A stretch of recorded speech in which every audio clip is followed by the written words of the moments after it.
Hi, this is Reverend Amanda again with UniverSoulLight Consulting. Started with June 4th before. Today I'm going to start with June 5th. So I'm going to cover how we do that again, just in case somebody didn't see the initial video. I'm going to calculate on my handy dandy blackboard here how we calculate the numbers and how we get to the totals of the single digit number that we're dealing with. So again, we're dealing with numerology today, and I've got in here June 5th of 2025. If you write it out as you would with 2 digits, month, 2-digit date, and 4-digit for the year, it's written out this way. We do not include zeros in numerology because it just gives us the same digit anyway, so we automatically eliminate those. So I'm going to go in here and show you that I broke down 6 plus 5 plus 2 plus 2 plus 5. And if you do the basic easy way, I mean, you can do it one by one. 6 plus 5 is 11.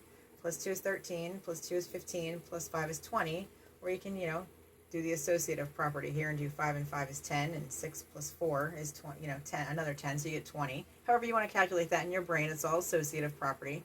And you still get a double-digit number here, so we still need to break down 20, and just for intents and purposes to show you, 2 plus 0 is obviously 2. So we are working with the energy and the vibration of the number 2 on the universal calendar date of June 5th.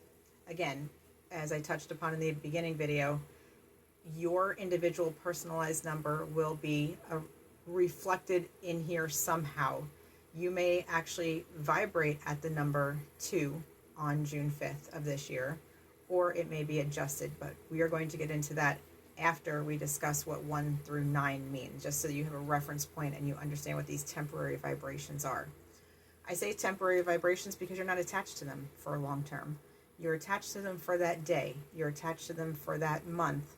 You're attached to them for the year, but you're not attached to it for your lifetime unless one of these particular numbers happens to be your life path number. Then we'll get into more detail later on. But for temporary vibrations, these are the numbers that we're going to be dealing with is 1 through 9. So today, in this video, we're starting with the energy of number 2. So I'll get back to this again later, but for now, I'm going to get into the keywords.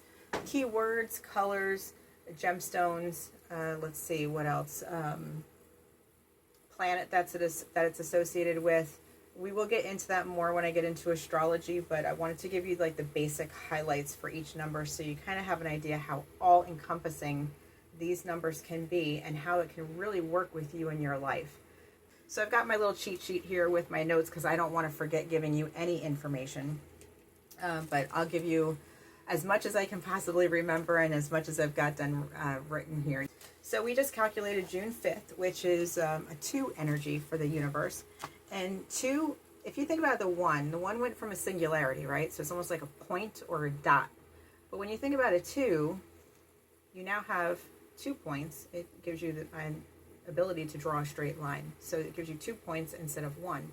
And that 2 is going to give you the ability to create something more. So when you think about a line and it's coming into those 2 points, you start to see things like a seesaw. You start to see things as if it is the scales of justice, if you will, to give you something we want to call balance.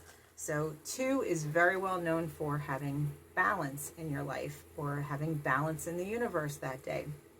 It is also about, when we think about the point of 2, it is now coming into anything that's associated with the 2, including duality.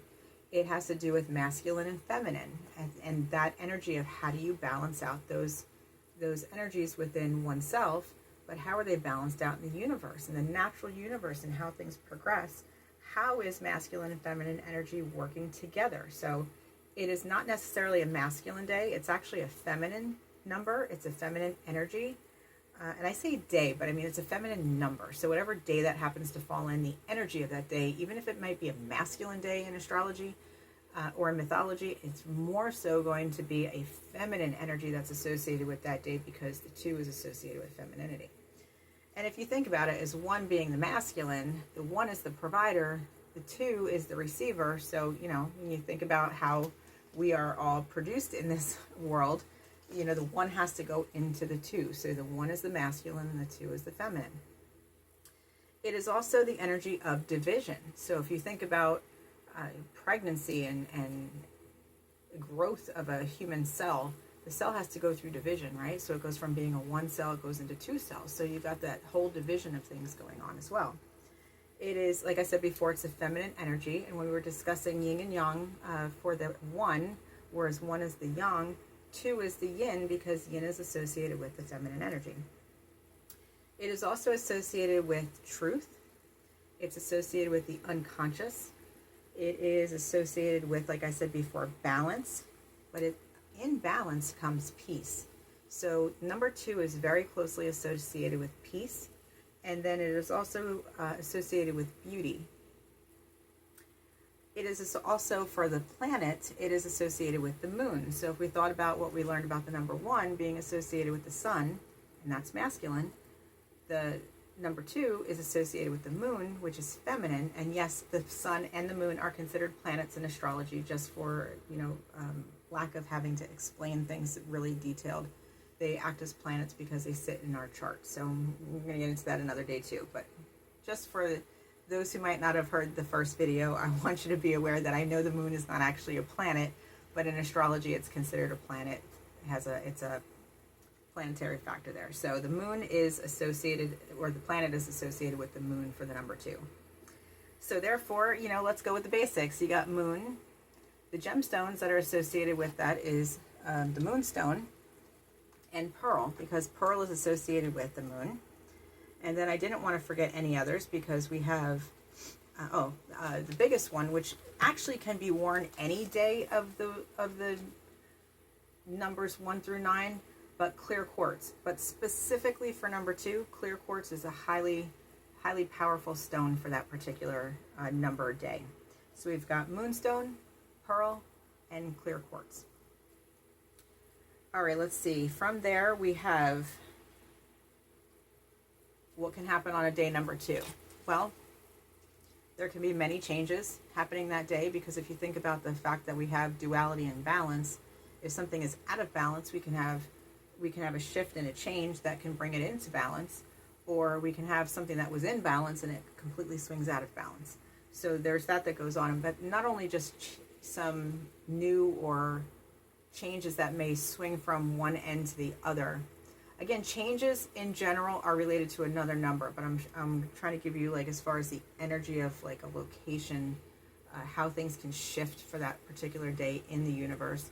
The other thing that can happen is not only just new changes can come into play, but unexpected changes. So if something was out of balance from the previous day or going into your beginning of that day universally, it can actually shift before the day is over and come into complete opposition, or it can come into complete balance, or somewhere thereabouts in between. So just think of a seesaw, because really that's kind of what it is. It's the scale of justice, it's the seesaw, it's where do you find that balance for the day? It may not always be 50-50. It may be 90-10. It may be 80-20. It may be 70-30. It may be 100-0. And that's not even in balance. That's complete opposition. But then that's when that change swings in and something has to shift. So kind of keep that in mind, because that's symbolic. That's not really necessarily one thing that has to take place, but it is something that can take place. And then the actual vibration of that day is to watch your words and to be tactful in how you use them, in how they're presented. Be thoughtful of other people and what they're going through, or even your own situation. Be patient and kind with yourself there. Be thoughtful about what you're doing. Be thoughtful of another person who you're coming into contact with and requesting information or needing help with somebody else, because everybody's going through their own stuff for that particular day. And they may not be having the best day in the world. And if you come in and you're huffing and puffing and bringing all this crazy energy at them, that could possibly set that person off too. So just be very tactful and very thoughtful in how you're dealing with people, places, and things on a universal day number 2, or if it happens to be your personal number for that day. Another thing that's associated with number 2 is studying and collecting knowledge. So it's a really good day to kind of figure out what it is that you want as far as additional knowledge. Do you want to read a particular book? Do you want to watch a particular video on YouTube that might help you with your, further research your idea of what you're working on, or to help you gain enlightenment on something? It could really be anything there, but it's really the collecting and the studying of knowledge that comes into play on that day. Okay, also for number 2, it is an energy of cooperation. So think about what I said as far as being tactful and thoughtful in having communications with somebody else. If you want cooperation to come out of that other person, you need to really watch your words and how you're communicating with somebody else. And you don't want to just come in there all, tough and angry and fiery, coming out like anger management, full speed and 100 miles ahead, and then expect that other person to help you. It doesn't work that way. You have to be very respectful of the other person and what they're dealing with, what they're going through. They might be in the middle of a project and you come storming in and demanding that they do something for you. You think you're really going to get cooperation out of that person? Probably not. And if they have to, they're going to be biting their tongue every step of the way through just to get you out of their face. So be mindful. Think about cooperation on that level for that day. Being diplomatic goes hand in hand. So being very diplomatic with what you're doing and what you're going through and how you're dealing with other people for the day. It's also an area and a time frame of gestation. So like I was mentioning before, you have the 1 that's masculine, the 2 that's feminine, the creation of a new child that may come along. Think about that idea of gestation. You have to, let that incubate for a little bit and kind of work its way through until things grow. So that's the same type of energy of number 2 in general. It's a time frame of gestation. It's a time frame of letting things sit and kind of percolate for a little bit. And one of the other key words for that day is self-knowledge. So it's being very aware of what your own knowledge is, what you're lacking, what you're great at, what you might just be proficient at, and how can you work those into what you're dealing with either for that particular day, or again, if it's not just the universal day and it's your particular day in general, how is that going to help you get through your day, your month, or your year, or through your lifetime if it happens to be your life path number. So we're going to keep that into consideration. So I think I've covered everything on number 2 that I want to cover there. I am going to pause this for 1 second so I can make some changes on my blackboard, but I'll be right back with number 3. I forgot the colors on number 2 again. What am I doing with the colors? Okay, so back it up. So number 2 gives you the energy of apricot. It gives you the color of orange, creamsicle color. If you think about those colors, it gives you yellow. What other color can I give you? Salmon is a really good color to add to that one. And then gold is also associated with that color, because if you think about when we're going from red to orange in the color palette of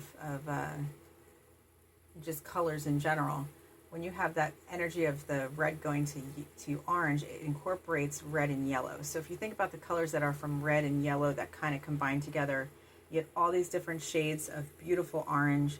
You get the apricot colors, you get gold colors, and then of course we add in white here too, because when we go from red to orange, we have to lighten it up, and we still need to add not only yellow, but sometimes we need to add a lot of white in there as well to lighten it up to those right shades of what we're needing. So for number 2, when I skip the colors, I'm going to leave that there.